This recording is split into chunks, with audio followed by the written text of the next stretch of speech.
the Radio Forest Podcast. Hey, Forrest. We're riding high out here in Cleveland, Ohio. We hosted the 2021 Rock and Roll Hall of Fame induction ceremonies on Saturday night, and our crew is exhausted but exhilarated. So wonderful to be on with you today. Quite the ceremony. It's different every year. I've got a ton of questions about what happened and the future, but I like to mix things up and try to ask you some questions because I know you're doing a shitload of interviews.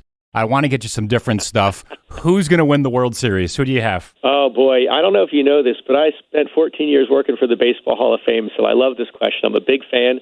I was wiped out, but I watched last night's game, and I think it's going 7. And at this point, it's anybody's ball game. But the Braves are peaking at the right time. They're doing it with a lean pitching staff, and they may pull it out. At the same time, Dusty Baker, he knows his stuff, and he knows how to get his team motivated. So it's too close for me to call, probably 60-40 Braves, but let's see what happens. What motorcycle part are you buying next? Because if you own a motorcycle, you're always buying parts, especially if it's an older one. Oh, yeah. I'm due for a little cleanup. I need new tailpipes on an older 69 bike I have. So maybe it's going to be some mufflers and some work over the winter. Out here, like in Boise, we're going to see some snow soon. So hopefully we'll get a couple more warm days to ride. But, man, it's coming fast, gang. Recently, I was at a record store and saw a Rolling Stones album I'd never even heard of, couple $100. What are some of the most expensive vinyl you've seen sold or have sold yourself? Boy, that world keeps evolving. And some of the earliest stuff that was super valuable were those early Frank Zappa records on Verve that were hard to come by. Vinyl has had such a resurgence that, I think you're asking me this because I owned a record store many years ago. The other fun one is picture sleeves from 45. Some of the Stones ones are really valuable. And some of the early punk rock stuff is on fire because they only made a few copies of each 7-inch and each single. So some of that early punk rock is just huge.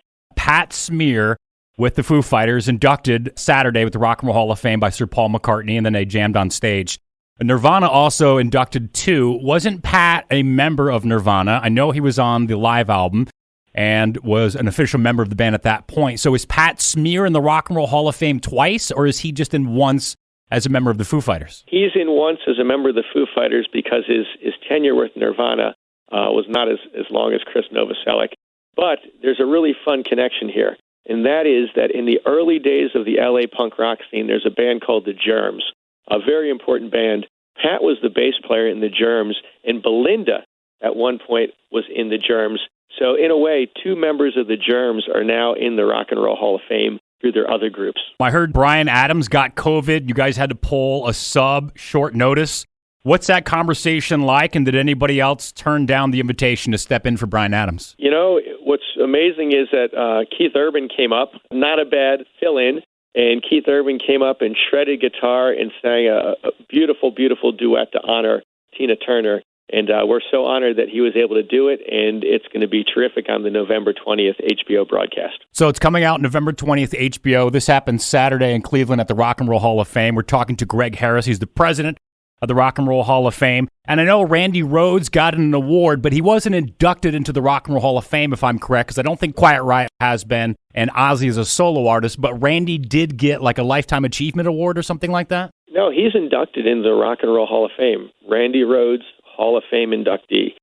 The reason it's worded that way is because it was through a committee that puts in folks for special musical excellence, and Randy Rhoads is the emblematic of musical excellence. He really defined and elevated Ozzy's solo sound and did some great work himself, and so he's being honored and inducted, and he has a plaque hanging on the wall just like everybody else. Oh, so he is inducted. It just kind of comes with a little bit different verbiage as what he's done as a guitar player. Correct. And once in, everybody is equal. They're all coming in through the front door. This isn't like a sideways thing. So he's in the Rock and Roll Hall of Fame just like the Foo Fighters and just like the Beatles and the Stones and Smokey Robinson and everybody else. So now Jay-Z, Tina Turner, Foo Fighters, they all are in the Rock and Roll Hall of Fame. They'll become part of the committee that helps induct these bands. They vote on who should be inducted. Todd Rundgren inducted into the Rock and Roll Hall of Fame. But yet you guys allowed him to kind of say his piece and the issues he had with the Rock and Roll Hall of Fame. Why is that important to let him say whatever he wants to say, regardless of what it says about your organization? Yeah, he's being honored for his amazing, amazing career and his great music.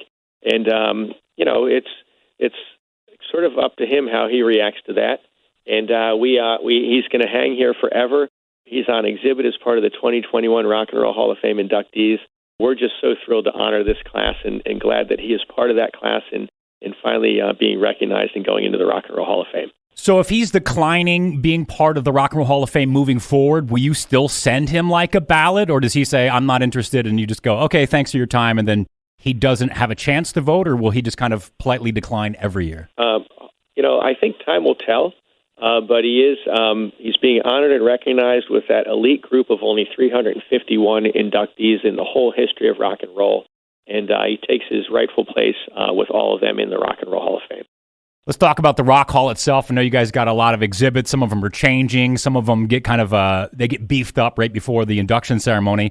What kind of stuff is on display now? And also, what kind of security? Is it kind of like the movies where, like, if you move something, lasers and stuff go off? Because some of these are, the last couple of years, we've seen guitars go for phenomenal amounts of money, handwritten lyrics, official clothes, and things like that. So what memorabilia do you have, and what security do you have? Yeah, well, we are, like every world-class museum, we are very, very highly secure, temperature, humidity controlled everywhere. We treat the piano that John Lennon and Paul McCartney wrote, I Want to Hold Your Hand, and Eleanor Rigby and other great songs on that piano. We treat that like a Van Gogh painting. So it's in safe, secure mode. On exhibit right now, we have incredible things. In the new inductee exhibit itself, we have the piano that Carole King wrote, all of her great songs from Tapestry, and You've Got a Friend, and those ones that just echo through you. We have the Tina Turner dress that she wore in the Private Dancer video. We have pieces from every Foo Fighter on exhibit. We have things from Billy Preston. We have stuff from LL Cool J, all of this year's class. And then throughout the museum, it's everything from Springsteen's guitar to Bowie's outfit to the Supremes dresses. This is the spot that preserves this and shares it with the public. Now, working for a classic rock radio station, I talked to a lot of bands, just recently talked to Blue Oyster Cult. A lot of these bands still aren't in the Rock and Roll Hall of Fame, and time will tell.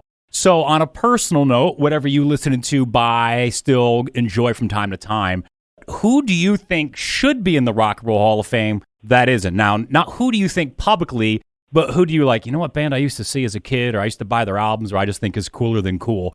Who do you think should be in the Rock and Roll Hall of Fame that is not at this point? Yeah, that's a terrific question. And as I sit here with the concert of Saturday night, the 2021 induction ceremony, reverberating, sort of feeling exhausted, what I am going to do is simply say this is the moment to celebrate this year's class.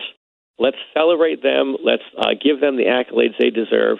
And then we'll open the debate for who should be in a couple weeks. But right now, let's celebrate this class, and I'm going to tactfully push off answering your question for a few weeks so that this group gets the recognition they deserve. I will interpret that as Justin Bieber. You think he is the greatest, and he should be in the Rock and Roll Hall of Fame. When will this air? And did you say it's on HBO? So it's on November 20th on HBO and HBO Max, streaming to the world. It's a major primetime airing. High-end production. It's going to be incredible. And in the meantime, take a look out on social media and on YouTube and places. There's some snippets from the performances that will just knock your socks off. What a night. What a great class. And we're so thrilled to have hosted here in Cleveland, Ohio, and can't wait to share it with the world through HBO on November 20th. Greg, thanks for the call today. Thank you. Have a great day.